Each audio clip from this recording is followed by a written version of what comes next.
Ramirez at Smart Real Estate Podcast, your host and mortgage lending specialist. And I'm here with my co-host, and he's going to be our interviewee for today. And we have another co-host today. We have Yordell Perkins of Perkatech and Daniel Ramirez of Blue Velo Films. And today's subject, which will be on Google Play, iTunes, Vimeo, Liptify, YouTube, Facebook, LinkedIn, and Instagram, will discuss the second part of social media and its impact during COVID-19 and the touch of video that's kind of come on the forefront now, on almost every part of the real estate industry. Gentlemen, thanks for coming on to Smart Real Estate Podcast this morning. Thanks, Joe. Thanks for having me. So, I thought this subject was important because there's so many people doing these virtual tours. They're trying to enhance their social media marketing presence. Yordell, you and I are just talking this morning about creating a Google profile, looking at Google AdWords. Danny, we're talking about video promotions to real estate industry professionals because they're going to need to do more virtual work. It's really interesting, everything that's expedited over the past 45 days. So, Yordell, why don't we give a quick bio on you and how did Perkatech and Yordell get started in the social media world, and we'll switch it over to Danny and get a little backup on him on Blue Velo Films. Well, in my previous IT life, I was a system administrator working for an IT firm that supported all of the libraries in Montgomery County. And as far as 9-to-5 workaday job goes, you couldn't ask for a better setup. It was work I loved. I was paid well, and I had great associates and a manager. But at some point, I just decided that I really wanted to try to branch out, do something of my own, and migrate more from being a hardware geek to a code geek. And after a series of events, I was managed to self-teach myself enough about web development and digital marketing and get enough resources and savings under my belt to kind of strike out on my own and just put an entire year into building up my brand, my site, and serving my clients. Excellent. Danny, a little background on you and Blue Velo Films. Sure. So I went to school here locally for film and media. I did a little bit of, experience in the film industry in New York City, working on, movie sets and TV sets. Ended up finding out that it wasn't really my passion to be part of a small cog in a giant machine. So similar to Yordell, I took the chance of, heading out on my own. Did some work, while I was in school for a couple nonprofits, and that blossomed, one contact to another contact, more jobs. Before I knew it, I was doing, video production full time. Basically what I tell people is I help businesses and entrepreneurs tell their story, sell their message, and just help them communicate with video in any way, that fits for them. But yeah, I've been doing it full time now for a couple of years. I love what I do, and I'm just excited about the prospect of where video is going. So having a niche is important when it comes to social media and digital marketing. How did you decide or real estate as your niche? I mean, I know real estate's not either one of your niches, your general business, but why has real estate become kind of a niche for this? And we'll start with Yordell and we'll go back to Danny. Well, in my case, Joe, I did not pick real estate. Real estate picked me. And the short story of that is that when I first set out on my own, a friend of mine invited me to this event at a WeWork in Northern Liberties for goal setting, which I really enjoyed. And at the end of it, there's this really happy and exciting guy at the end of the stage saying, "Hey, we do events like these all the time, and we have a power breakfast every Friday. This was a Thursday night. You can come and meet your power team and make some connections." That event was more business general. I started going to that, and I met you, Joe. And after a while, it was pretty much I started helping you with those general power breakfasts. And I liked you, and you liked me enough. I actually started helping you with your real estate events, and it was through that I started to learn more about the specific needs and wants of realtors, real estate investors, and people in that space. Danny, your take? Sure. So, somewhat similar, Joe. I was introduced to the networking meeting on Fridays in Center City. I think it was in South Philadelphia at one point, but Center City is where I got started. And just, talking to people in the group, there were, a good amount of real estate professionals, investors, developers. I met Yordell there, great relationships. But yeah, just learning, what issues people were facing in that industry, led me to do more research and figuring out how I can help and assist people in the real estate market. And I just think that real estate specifically is just a really primed industry for video. It's super effective when it's used for, various tasks that are common in real estate. And I just think that video is a great avenue for real estate. And like I said, I'm excited to be exploring more options within that market. What have you found are particular needs of realtors and real estate investors and the like in a particular space? And we'll start with Yordell. What I found is more so in the real estate space, this is general for most businesses, is that real estate investors and realtors and people of that like need to be able to do two things. One, they need to be able to find leads.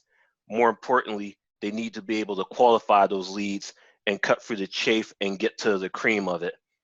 And as some people like to say, there's a difference between having 100 pennies in your pocket or having 10 dimes or even 4 quarters. Danny, your take? Sure. So one thing I notice a lot with a lot of businesses, but especially with real estate professionals, and I'll just target real estate agents for this one. But time is a very valuable resource, and when you're an agent, that's the most important thing you have. You don't have all the time in the world to be going out with tire kickers to show them homes or show them properties. That qualification is so important. So I feel like creating video assets for real estate professionals that they can use over and over again, like a virtual real estate listing, a video where people can watch 24/7. Things like that where you can save time is a big time saver, obviously. And another area that I find with real estate professionals is standing out from the massive amount of competition you have in the space. So a way with doing that, again, is with having videos that portray yourself as a professional and as a leader in the market. So having that brand authority, like you said, with the content you're doing, being visible, in front of people over and over again will build that consistency and will also build that authority, which in the end should help you in your business. So what tips would you give realtors to start or better brand themselves in the digital space? Yordell? Well, one general tip I would give, like regardless of times or event, is to just focus on what you know as far as your neighborhoods and or the type of real estate properties that you're experienced with. And as Joe, you've can attest to, and that you've told me on several occasions with various stories, there's a lot of individuals out there who seem like they know a lot about one space, but they're trying to make themselves seem like an expert in another space, which there isn't anything necessarily wrong with that. If someone wants to pivot, then yeah, they can pivot, but you have to know like what it is you're trying to get into. Like similar to me, I was more hardware. I wanted to get into software, so I had to learn about software first. There's a lot of people out there who say, just as an example, they're good with single family houses, but they want to seem like they know a lot about multifamilies. Danny, your take? Tips? Sure. To piggyback off what Yordell just said, stick with what you know, but also let people know what you know. So if you have specific knowledge about a certain type of real estate, whether it's residential or commercial or a certain part of the city or a certain part of the country, use that knowledge and let people know. You don't have to worry so much about, the competition. They're going to steal your knowledge or steal your wording. If you're the one saying it and you're the one on video saying it, people are going to associate it with you.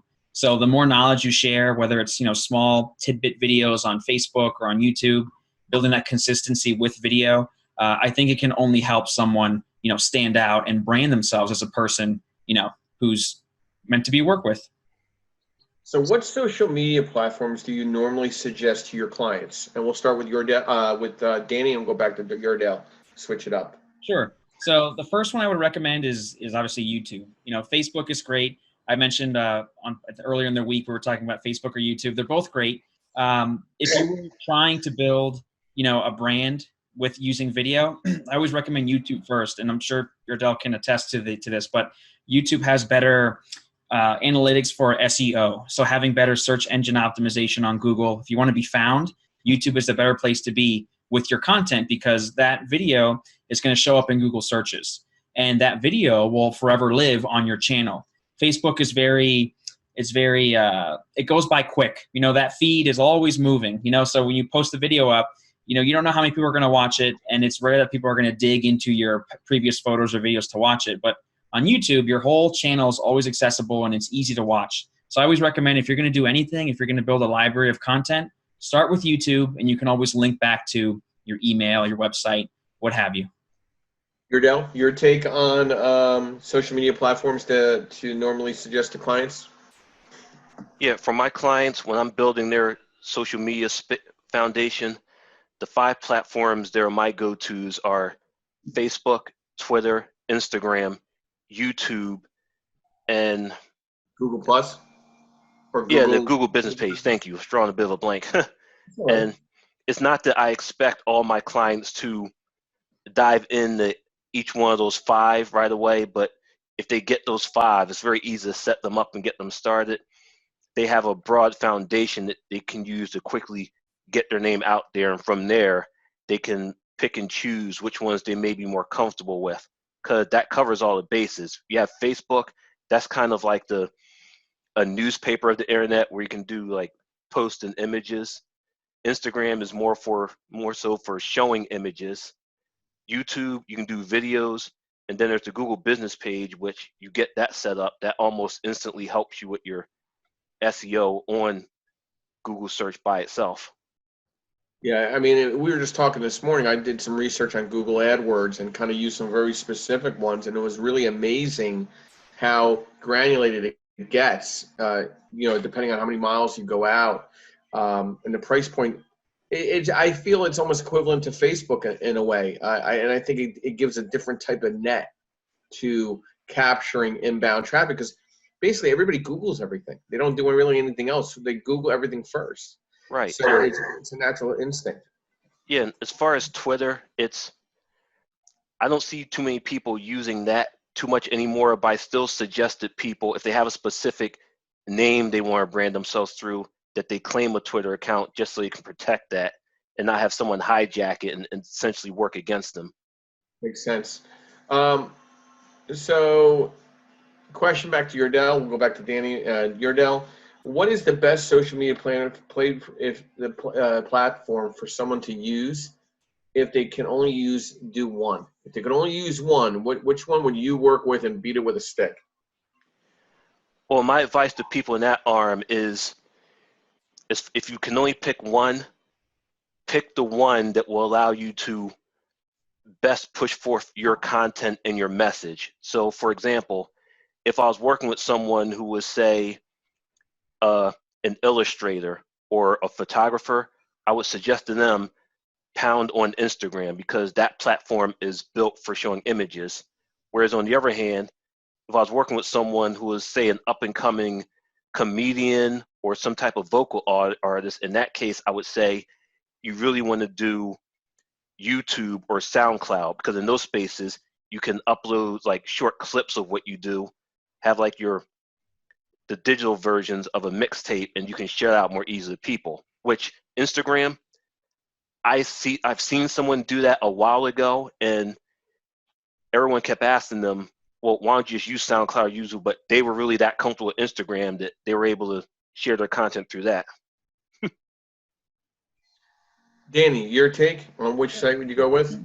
Sure. So I love what Yordell said about, working with what specific industry you're in, and that kind of determines where you go. If you had to pick one, and it's so tough to pick one, if it was a real estate professional, I would probably lean more towards Instagram. That's just my own opinion. My reasoning for that is that Instagram is always updating, and they have so many great features now for video and photo. So whether it's, Instagram stories where you can show maybe a certain property you're looking at or a certain property you're developing, whether it's Instagram TV where you can post longer form content, nice long videos where you can educate your audience, and as well the photograph side of the Instagram where you can show properties, show things. It's just a very powerful platform for branding yourself, a really powerful platform for that. And like I said, it has good video elements and good photo elements. So if I had to pick one, I'd say, use Instagram, and then eventually you can piggyback off to Facebook and YouTube. Yordell, I wanted to point, that's a good point, Danny. And Yordell, I want to point, somebody said your sound is not loud enough. So I don't know what that is, but Oh, can you? myself or your Dell? No, Yordell, I think. I can Oh, hear you. I can hear you both fine. So something's going on when it translates to Facebook Live, but it's oh. okay. Well, because the YouTube link itself, when we resend it back out, everybody will get to hear it as well. So is there any advice you have to anyone watching as far as staying visible during these times? And we'll start with Yordell, and then we'll go back to Dan. As far as these times, one thing I would suggest to people is to just, again, kind of piggybacking off of something Danny said, just tweet out or just post as much you can about what you know and your experience. I know as far as realtors, they can't do too much in the way of showings right now, but just, again, talk about what you know, where your markets are, and how you'll be able to help people when all this is over, which is really important. Yeah, what I've noticed a lot of people doing now is they're trying to figure out how to get stuff done now, how to find that next sale, that next dollar, which is perfectly understandable. But as Wayne Gretzky once said in his heyday of hockey, and Steve Jobs adopted this ideology, is that you don't want to try to go where the puck is. You want to try to go to where it will be. And in that respect, I would tell people, yeah, try to figure out where the markets and where the inventory is going to be when this is all over, and make sure you're getting your leads and your contacts ready to be in place when that happens. And to kind of expand upon a short story on that, that's essentially what happened with me and Joe, where prior to all of this happening, we were doing these live events, and a lot of people were asking us if we could provide them on some platform because they couldn't always make it to the event. So we were kind of trying to figure out, okay, what can people do if they can't get to an actual event? And just as we figured something out, it turned into, and had something going, it turned into, oh, nobody can go to any events. So our timetable for setting up all this kind of went from 3 months to 3 weeks, but it worked out for us in the sense of we were kind of right in the place where the silver lining of this pandemic cloud was at, and we were able to just immediately mine it. And I 100% agree. Danny, anything to add for staying visible? Sure. So now this is definitely not everyone, but I'm sure we can all kind of see, people who are, there's a lot of contraction going on, on the online space and just in the business world in general. People are pulling back. They're not being as aggressive. They're slowing down.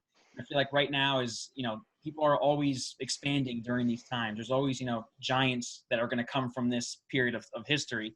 So I feel like right now is a time to be more prominent, be more consistent than ever. So right now, strike while the iron's hot, get your messaging out there, post, tweet, upload videos, just get out there because there's definitely a lull going on right now where people aren't striking. So I feel like there are opportunities to be had.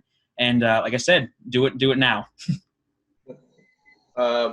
Yordell, is there any advice you would have for anyone looking to get into the business of social media or digital marketing? My one piece of advice, which helped me in the beginning because not following it almost caused me to psych myself out of doing it, is to not be dissuaded by the group of other people who are currently in this market. Yeah, when I first came in, just in my area, there was at least a dozen other people doing social media, website design, and alone in the greater Philadelphia market, there's probably close to 100. And what someone said to me was something to the effect of, yeah, there are so many other versions of this story in the bookstore, but yours isn't on the bookshelf yet. So I'd say, if you want to come and do this, just educate yourself however you can, get yourself out there and start doing the work. Like, if you're good and you like what you do and you can help people, you will find your niche, or as what happened to me, it will find you, and it'll be so much the better. Just kind of slightly expanding on that, find your niche, or see if you can get comfortably in the one, because you can't compete with everyone in the world and you don't necessarily want to. So if you find the niche and you're comfortable with it, you can still be in the room with other people doing what you do, but it doesn't have to feel like some cutthroat Coke versus Pepsi thing. In fact, you could probably end up like trading off work between people. Understood. That's great. And Danny, for you as well? Sure. So I heard someone told me one time, perfection is the enemy of progress. So if you're looking to get into video, whether it's as a profession or whether doing video for your own business, I would say you just have to jump in. It's not going to be perfect. You're not going to like the way you look. They're not going to like the way you sound. But the more you do it, the more research you do on how to make better videos, how to film better content, you're going to get more confident with what you're doing. And it's going to show. If you go to any big YouTuber or any big, video page and you go backwards to their first videos, you'll see how much of a shock it was, how quote unquote bad the videos were, but they grew into themselves and the content got better and their messaging got better. So all I have to say is, don't be afraid to jump in. It's going to be a little sloppy at the beginning, but we were all there once, some people are still there, but they're growing every day. So I'd have to say, just go for it, start doing it. And you're going to thank yourself later when you have this catalog of videos. Awesome information. Danny, what's the best way to reach out to you and have a consultation? And then we'll go to Yardell. Sure. So you can email me. It's daniel@bluevelofilms.com. It's BLUEVELO films.com. You can go to my site. You can check out my portfolio, or if you want to learn a little bit more about video. Those are the two best ways to reach out to me. Yardell, best way to reach out to you and contact you for consultation.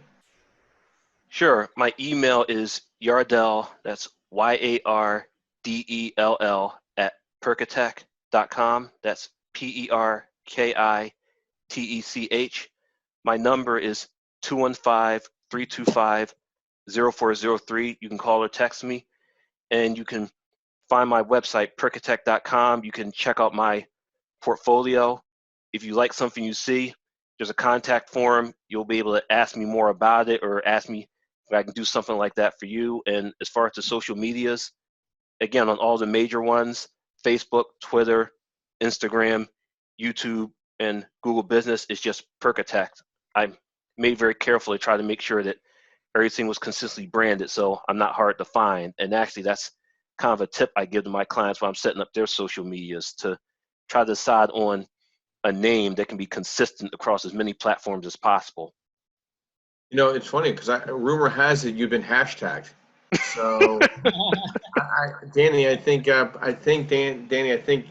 has a company, and his name has been become a physical hashtag out on the Facebook and LinkedIn world. Yeah. Nice. Rumor has it if you hashtag Yardell Perkins and or Perkatech, a flood of video production will be coming up. Oh, nice. Good to hear. Yeah, just in case you can't find them, you just use the hashtag.